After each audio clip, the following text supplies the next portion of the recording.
So, I think we should start kind of at the bottom of competitiveness. Well, Um, let's stick the ones we know first, right? Like that's the okay, easiest thing. sure. So you can just I'm good with like that.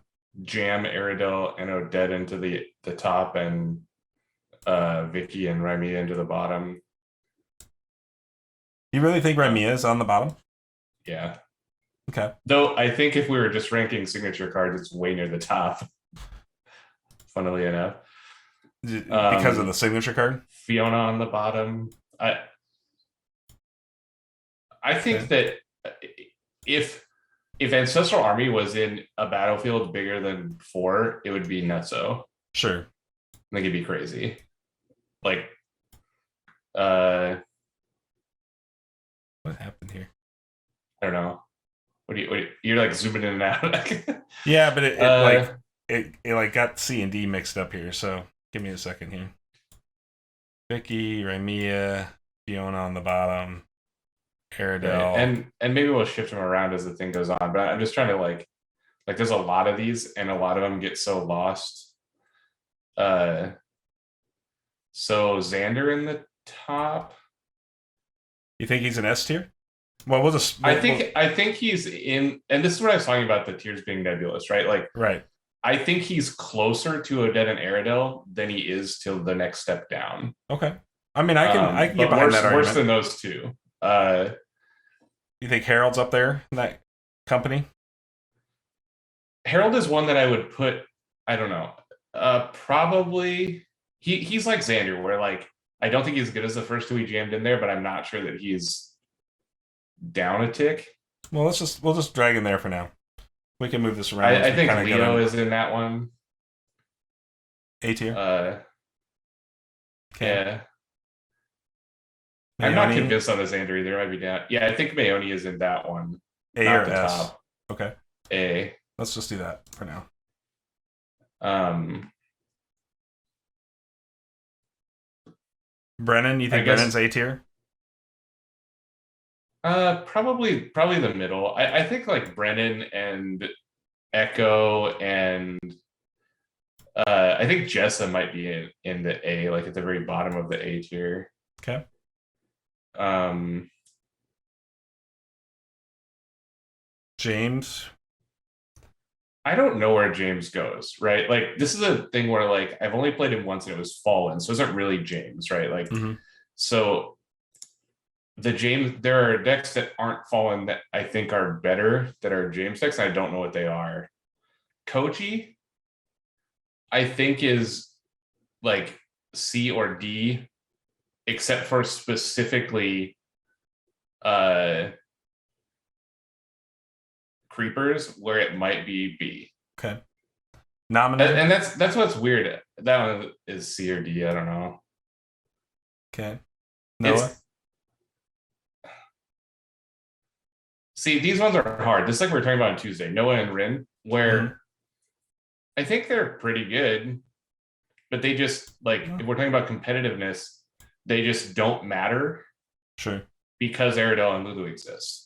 Well, Like I think we could. it's not that they're bad, they just don't matter. Right.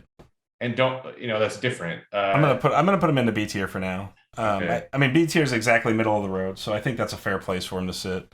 Um, Astria, I'm gonna call probably a C tier personally. Yeah. One of the bottom Um, two. Symboli's an interesting one. I think she might be B tier. I Um, would put her behind all the ones we already have there. But and worse than Koji creepers, but not worse than Koji non-creepers. well, we could talk about let's get the base like roadmap out, and then we can start shuffling this This is around. my problem with the tier list as a whole. Like Koji is the perfect example of why this doesn't work Mhm. because essentially when you start talking about Koji, you're like, oh well, you know, on paper he's better than Nami because his because of creepers or whatever. But that's not what we're ranking, right? Like I don't. It's really hard because and Carl puts in here Noah over Koji. I wouldn't even like put Noah and Rin on the list almost, not because they're worse, but because they just don't matter. Like that. Yeah. Well, That let's stay focused, and then we'll once we get a kind of a general map, then we Jericho can is start to C move or things around. D. I actually think Jericho's probably D tier. Yeah, unfortunately. Uh, I mean, Blink is such a good card, and we'll talk about that too. But yeah, but that's just like Fiona, right? Where right, like Mind Maze is very good, but she sucks. yeah. Uh, I think probably Cole's B tier in Reborn. so yeah, and I'll talk about these B tier ones in a second, minus Cole and Rin, because they all kind of fall in the same thing. And I would probably put James in the B Okay. if that's where these other ones are going. Mm-hmm. And Saria is C or D to me. I'm gonna put her above a D. I think she's better. I think Raven's a good card, and I kind of like I used to think it was. I don't even think it's good anymore. I think it's too expensive. do we consider, since we're talking competitive meta specifically, that a Phoenixborn that has a specific deck identity, like Koji Creepers, Maoni Snake, gives it an inherent place on the tier list because of that one deck's design? That's why inherently I think quote PB tier list is flawed. Sure, It's like if you're but it's a trying fun to exercise. decide. Sure, but that's why you got to talk about all these parameters, though, right? Because when you propose this on Tuesday, I've been thinking about it a lot, and like it's really hard to do because essentially all it does when you break it down like this, and you're like, oh well, we have to rank them 1 through 20 or however many there are.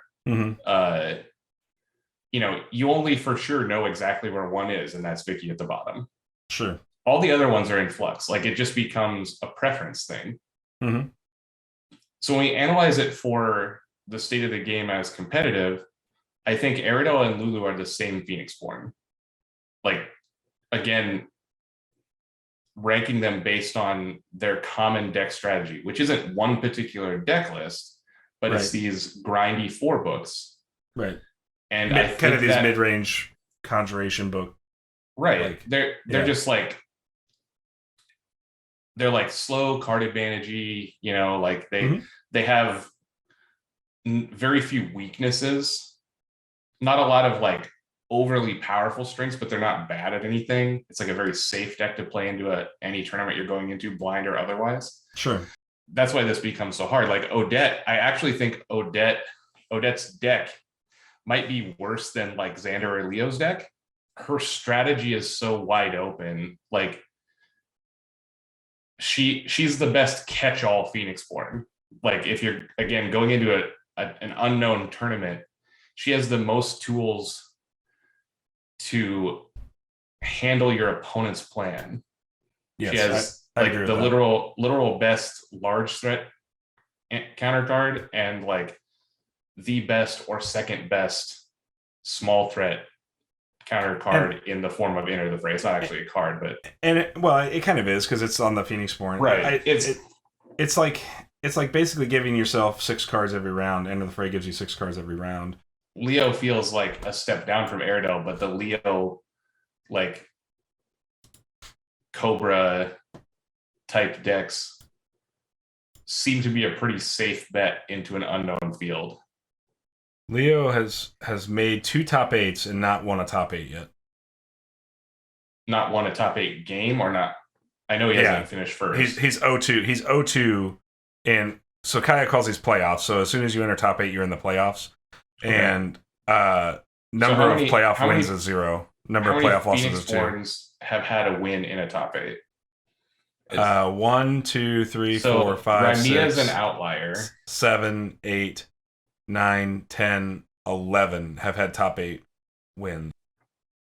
The Maoni deck, if we were ranking these by deck power level, would be number 1 by far. I believe that there's enough disruption that when she's not played into a tournament, like if she's played into a tournament with no answers, the combo deck always wins.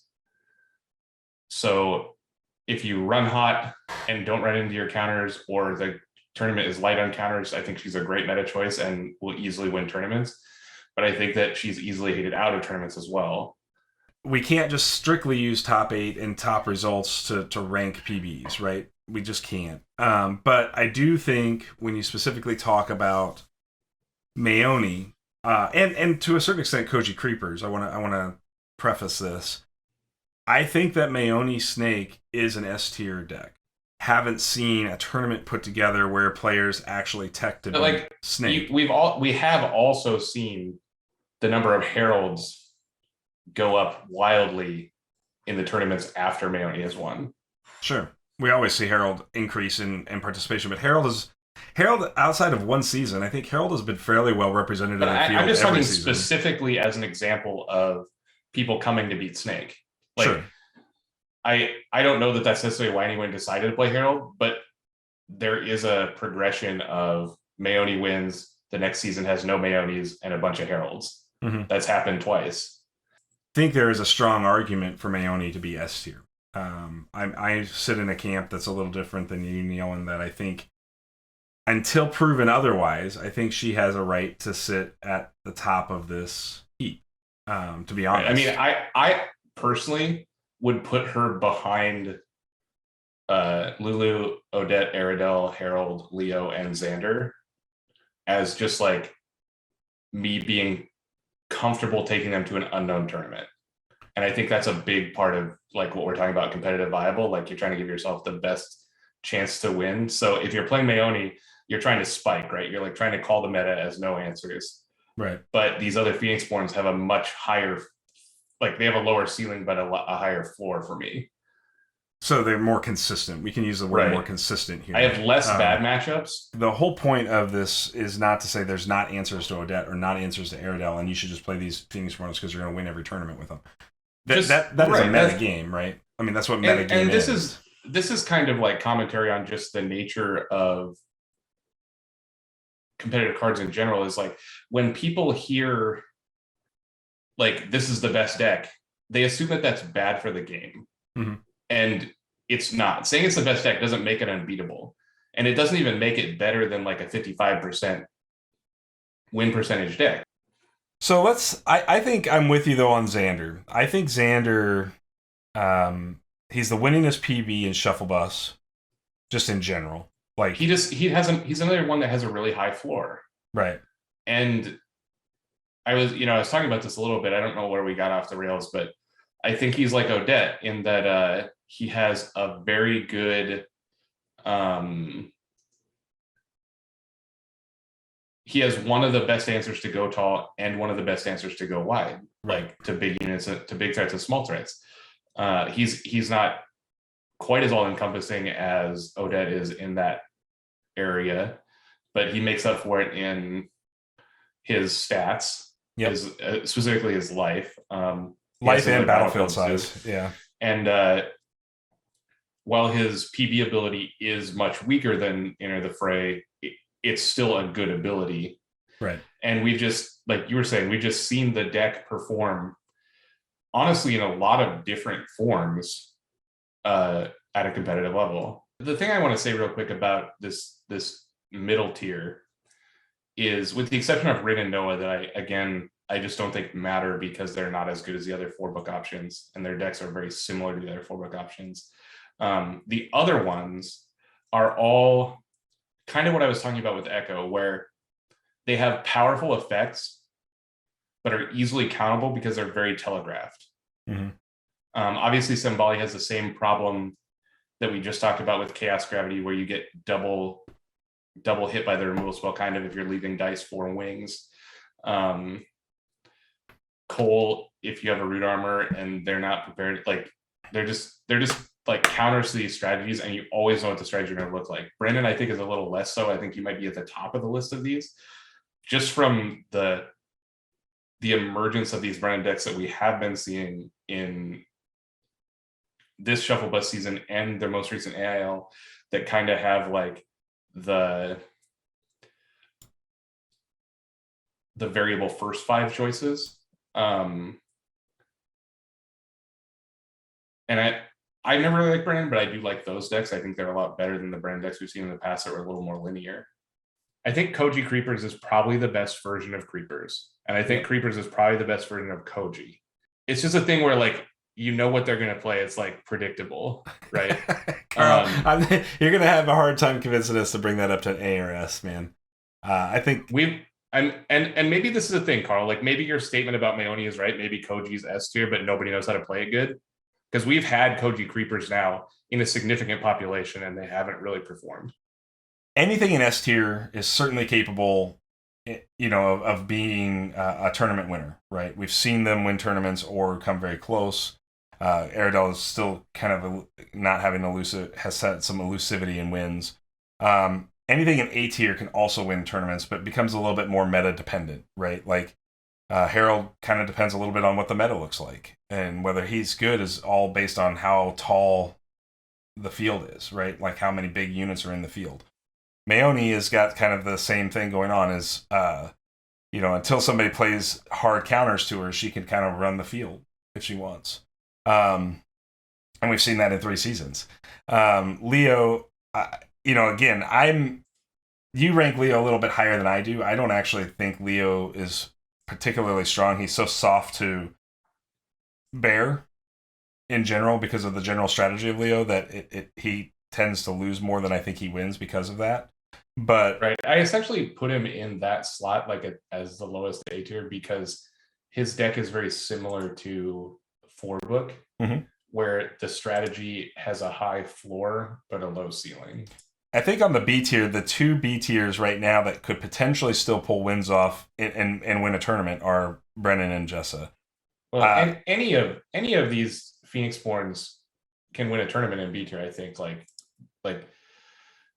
the disparity isn't huge. Like, well, I guess Cole did win a season, so that is a good point. Right, and we saw James top 8. We saw one of the Jessa's top 8, right? Nick got top 4 with a Jessa. Did Echo ever top 8? Yeah, once. Okay, no, German missed with Echo by, I think he got 9th with Echo in one season. Okay, well, and if we're talking about 9th, like Carl got 9th with Koji. So I think they're all capable, but it's just about consistency that makes the difference, right? And Rin and Noah being their own kind of situation where if Aerodel and Odette didn't exist and Lulu, I think we would see Rin up here. Yeah, I think you'd be right on that. And I think I don't think a lot of the other ones would change rank nearly as much as Rin would. Like, because I think 4-book is such a powerful strategy that whatever the best 4-book PB is going to be very good. I do wonder, like, if Noah could very well get better with the Illusion release of Hope. We'll see. I mean, it's possible. Because I agree that Masked Wolf will become a better card as the Illusion pool gets more powerful. Right.